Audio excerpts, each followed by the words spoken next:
ụmụnne m na ụmụnna m ele otu ọnọrụ ọ nọ nwekwerechi ọ nwanne ọnụ nwanyị mba awụchashiela m uyu iwu nwoke nọ ngalugbe iwu nwanyị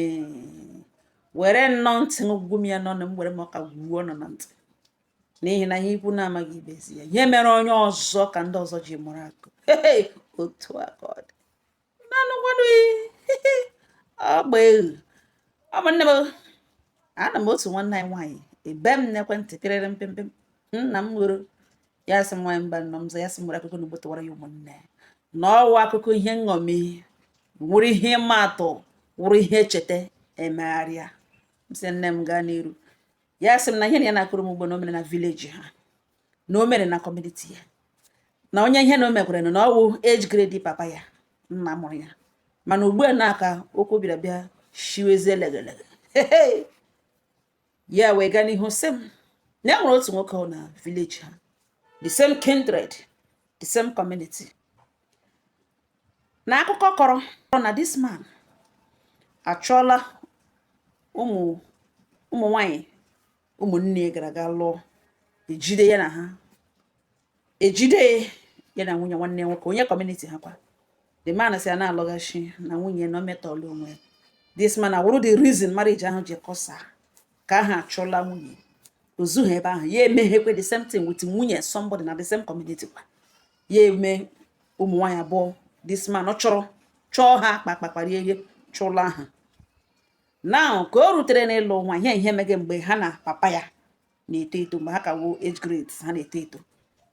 ọ ya ka o ruru n'ịlụ nwaanyị ya lụọkwanụ nwaanyị papa ya alụkwanụ nwaanyị ha niile age grade mgbe anyị ha alụcha nwaanyị mana this man na nwunye ya ọlụrụ bi Port Harcourt ha eruole Port Harcourt nwaanyị mba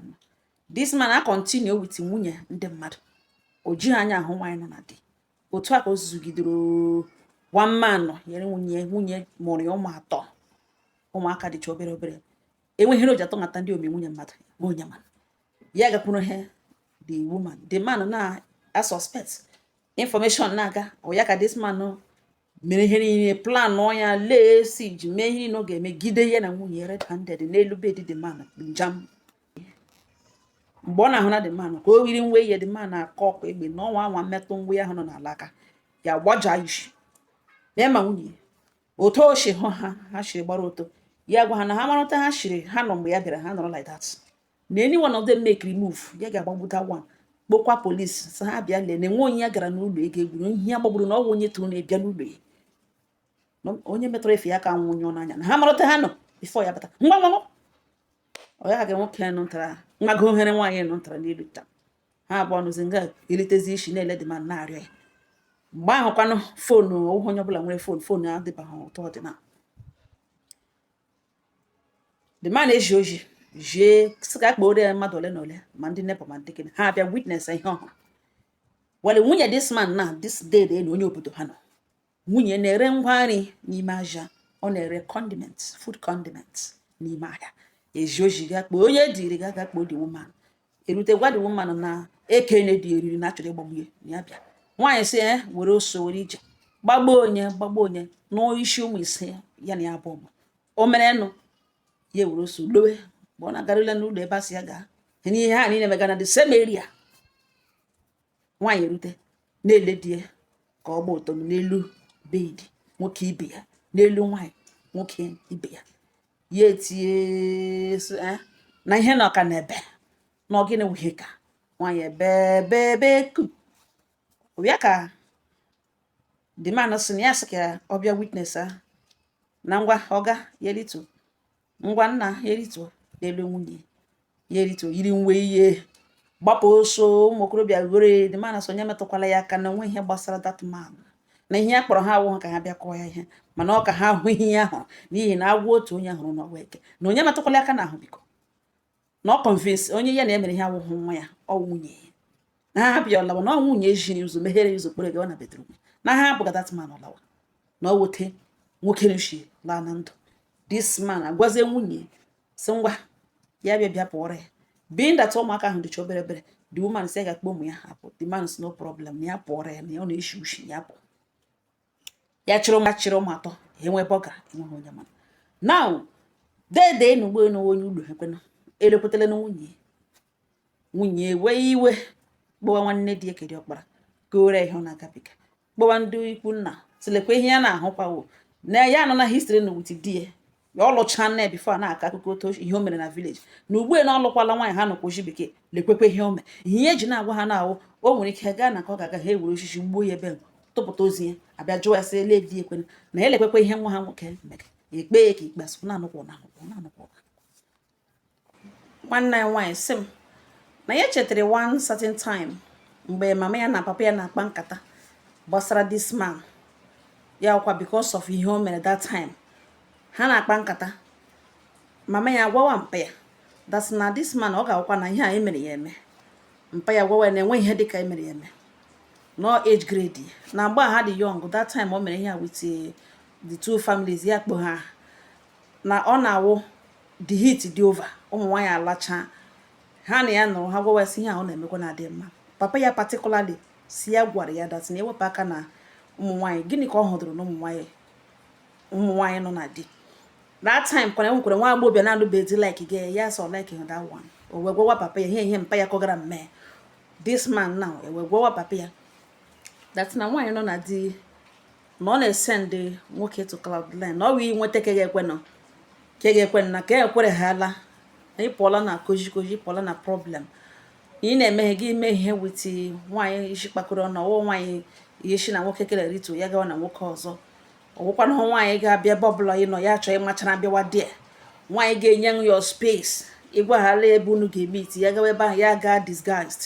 oru ebe a ya echere nwu before ya pụta ya enyo anya na ya na like ime ihe with nwaanyị nwere ụjọ ọwụhụ nwaanyị na-amapụta na ụmụ agbọghọ na-amachapụta ntụ na ha nọ na di na anything ka hapụ na ọwụfọ nwaanyị nọ na di na nwaanyị nọ na di ga ihe ọ sọrọ ṅụ mee ya egbuo igbo imegide ihe by force gbuo ya ilu ọkwa igere na ihe onweghị onye ọ ga-ekwekọta ya nwa sef garị ọwa ngarị ọga kwakwala di ya chọkwala na di na ọ wụdị ihe na-atọ eto ya ihe ya na ikiri hai papa ya mama ya sị God forbid na ihe nka na ọkwa habit ọjọọ ọsị ọ nọ na nga ohiri ka na-emecha sị na that man enwe onye na-amaghị n'obodo onwe ihe dịka ihe mere eme ọ ya ka okwu a niile a na-ekwu this man tụpụtara nwunye ya eji chụrara nwunye ya kpụrụ m atọ dịcha obere la this man onye obodo ha akpụrụzie the woman akpụrụ ha ga-chọrọ ụlọ biri ya bido zụwa ụmụ nwaanyị hapụzi ụmụ ise ya na nwunye ya mụrụ nwunye tagidere ahụhụ zụchicha ụmụ ya niile eto oshicha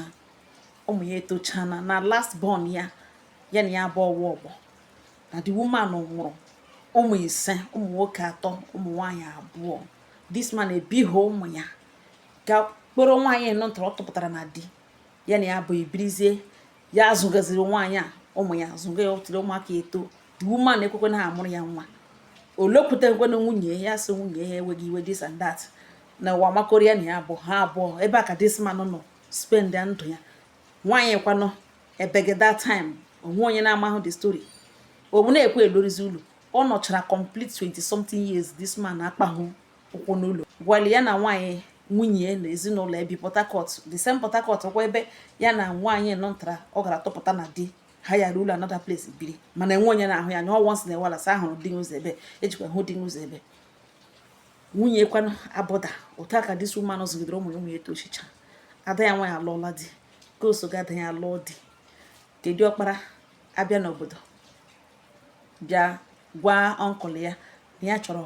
ịrụ ụlọ ọnkụl ya gwa ya sị na ya na nna ya ekele ihe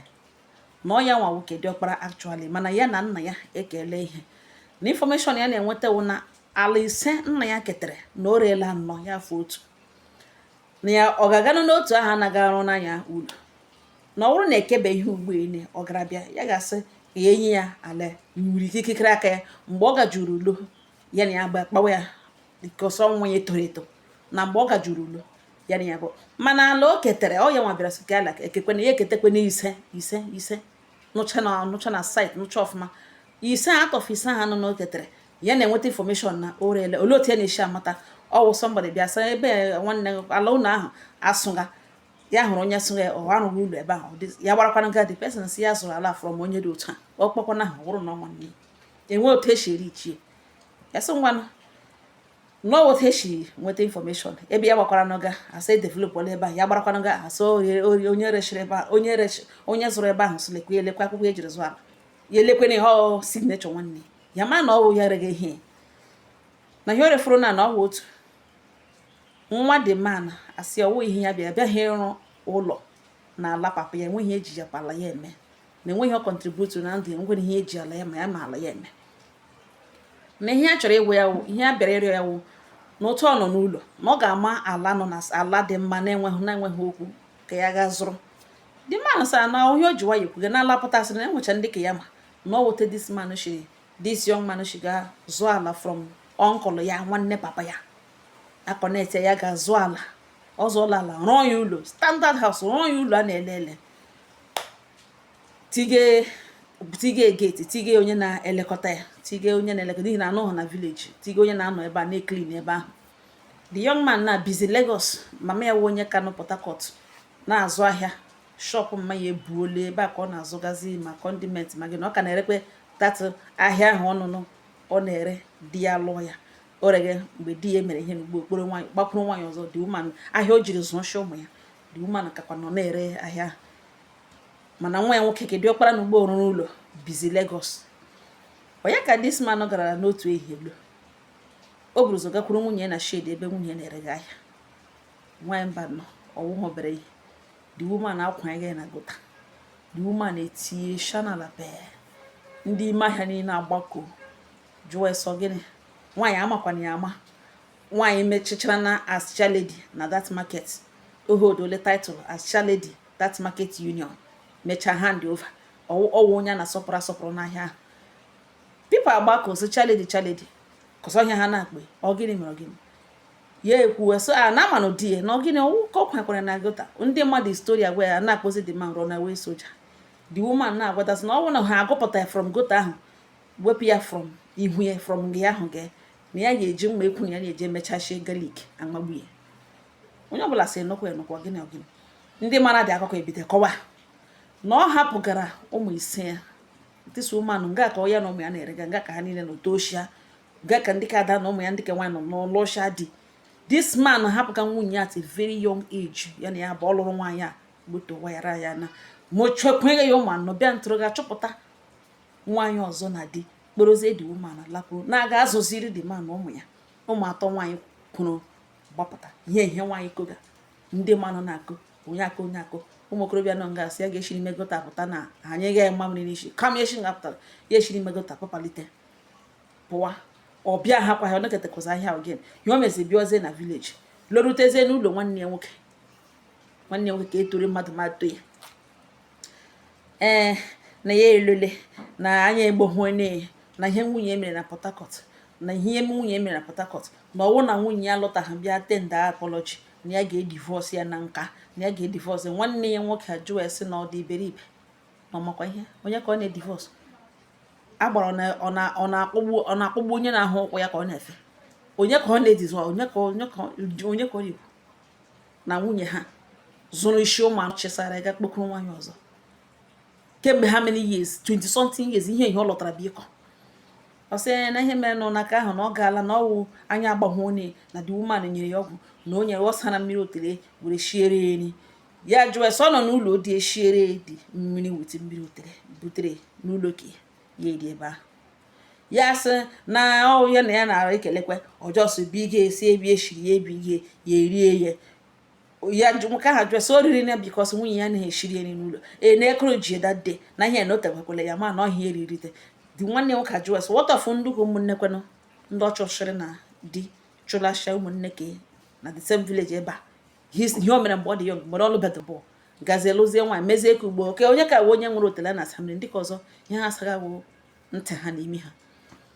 nwanne nwoke abagidere onye ka ọ were oche chịrị ọchị nọrọ ọzọ nwanne nwoke zele ihe o mere nga na ole anya na ụlọ ochie nna ha na ya kụtule na ya wụ dị ọkpara ya ụlọ ha ọ nọ na ya na ole anya ọ ga-ahụ na arụgharịala ebe a ya sị na ebe a ga-aba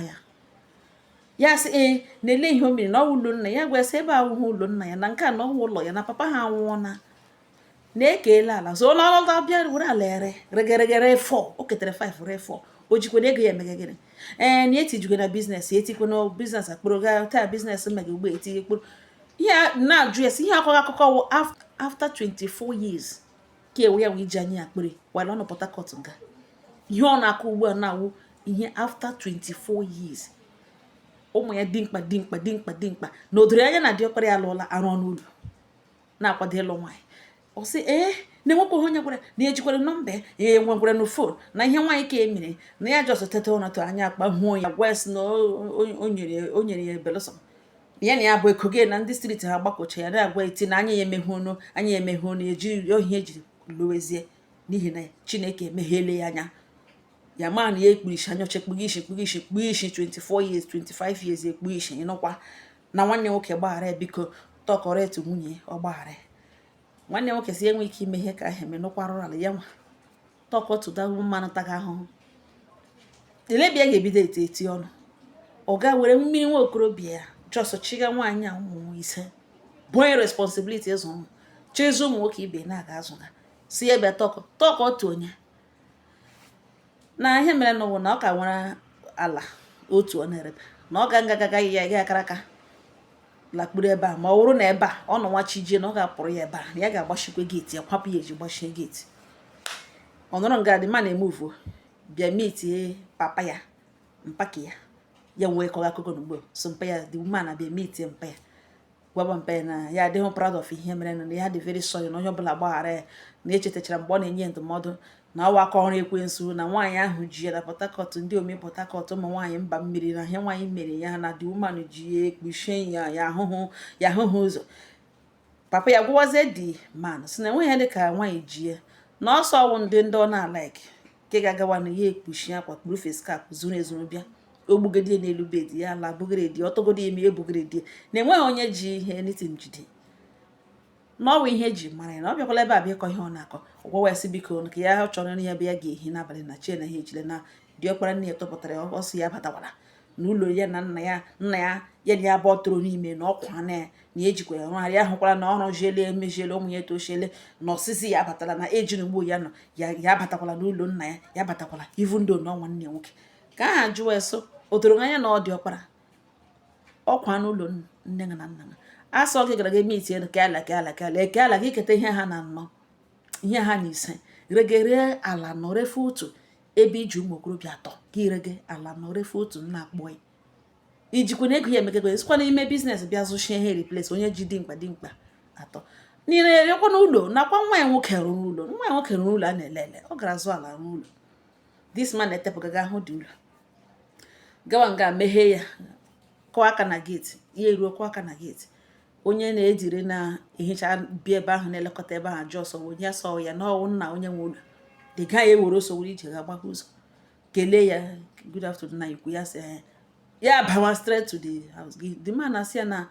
ya ejighị kii ebe ahụ ọ na-aga na ihe eji kii na ọ wee ebe arụpụrụ ụlọ security house ọgwawa sị ya ga-eweta hama ọgwawa the young man sị ya ga-eweta hama ya kụjie kii na bag ebe ahụ the young man asị oke na ọ nọrọ ka ya gaa chọọ ọnụ hama pụzie were fonu kpozie diọkpara this man na si elekwekwe na enwe nwoke bịara ahịa na ọsọ wụ mpa ya na ya chọrọ ya ha maka ya kọka ụzọ banye ebe a ga-edoru na ọwụ onye mpa ya sị ọsịgịnị ya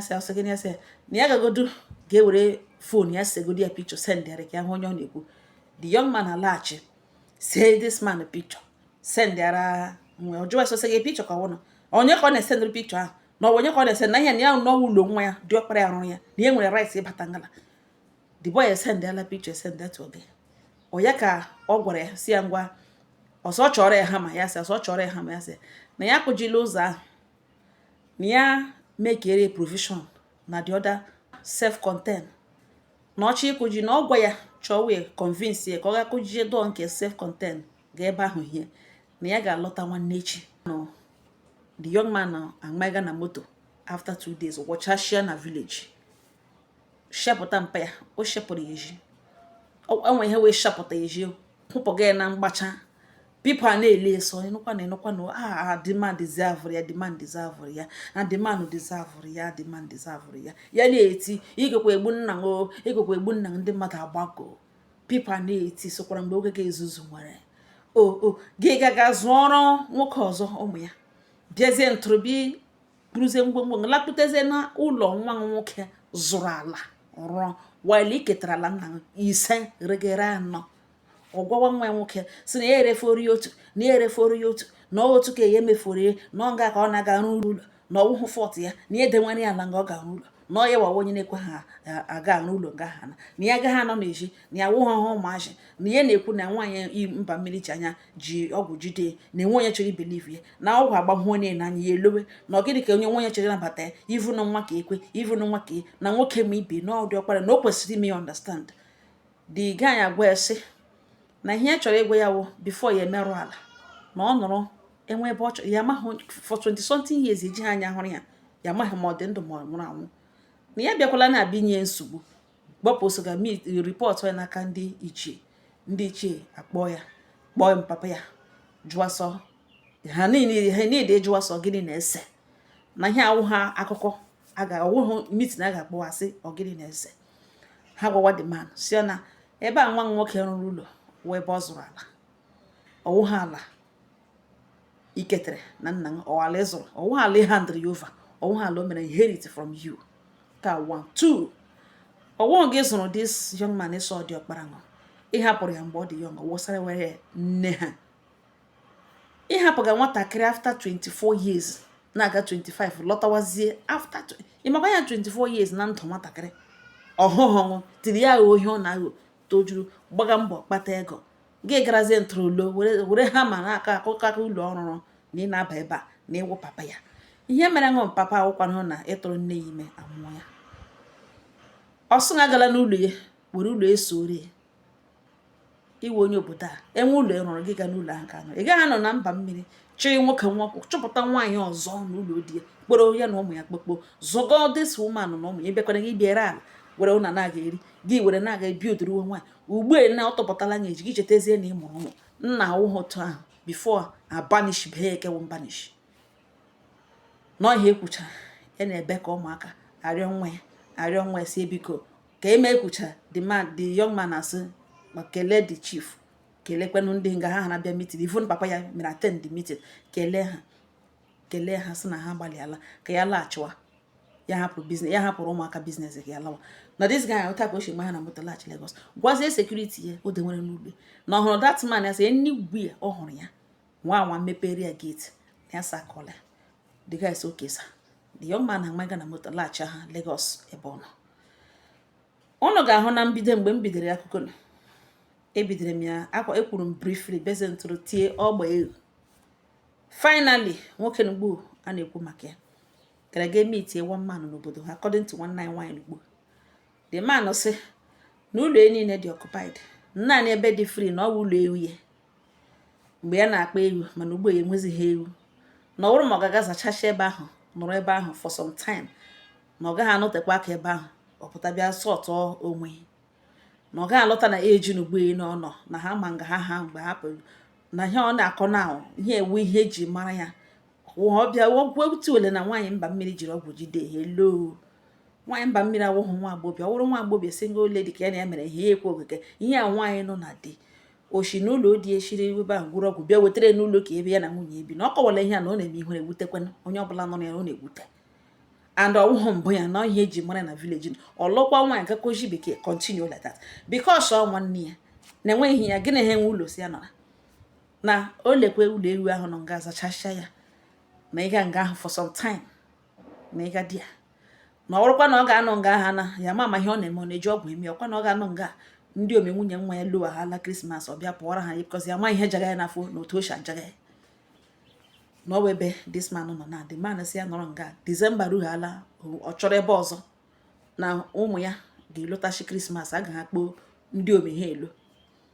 ka ihe nwa ama ihe ọ na-agba ya na mkpara aka ka o tere n'ihere ka ọhịa ọ kara akara ya nweghị otu o si ya hapụ ịhụ na ya kpepụtara problem ihe nwanne nwoke otu nne ya jụrụ ya kpepụta no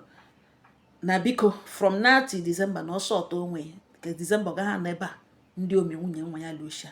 ha na di ha na ya agaghị ekwe ya agaghị tolerate na otu ya na-akọrọ m ihe ugbo na the man nọ n'ụlọ ewu zachasịa n'ụlọ ewu nga ka ọ nọ were juo ma rọba kọpụ plastik kọpụ na stovu ma gịnị dewejuo di ya anọ ha n'elu ya kposa ha kwa ala anọ ntara ala otu mkpụrụ ala anọ ntara furunu ya ekeghe ya bụ kposa half for sale ka ya erezie half were ya ka ịga ihe ọbụla ahụrụ ya ka ịga na the other half ganụ nga na ka furu one plot of land were furu o kposala half of it for sale na onye zụrụ ya half ya were ego ya retere na half ga-arụ otu ọnụ ụlọ na the other half mana enwe onye kwere azụga that half location of that land ịzụrụ half enwe onye ịzụrụ half ndị chọrọ ịzụ chọga more than half enwe ihe ha ga-eji half emenwu ala ahụ nọ na village enweghị much development anọghị ndị ka nna site were echicha na ha were gagara ndụ wit nwaanyị mba mmiri ka o kposara for sale na ofu ka o refuru ebe ọ nọ location ya enwe ebe ahụ edevelop abịa ha half ka ọ chọ ha kwere ire na ha enyere ya from now till December otu aka ọrịa onye ọbụla etuore ya eba ya onye ihu na otuore onye ga-azụ half plot nye ya ego ka e were gaa rụọ otu ọnụ ụlọ kpụọ fee n'ebe ahụ na nwere akụkọ a gbotowara ya ụmụnne na ọnọdụ nwoke a nọ na village ugbu for sale ọ market gidere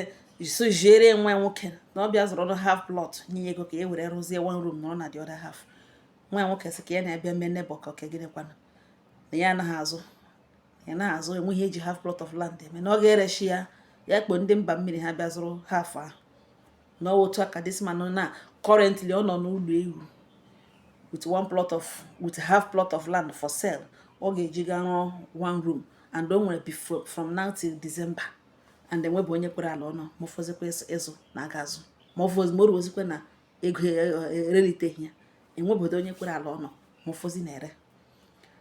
n'ọhịa ahụ ugbenye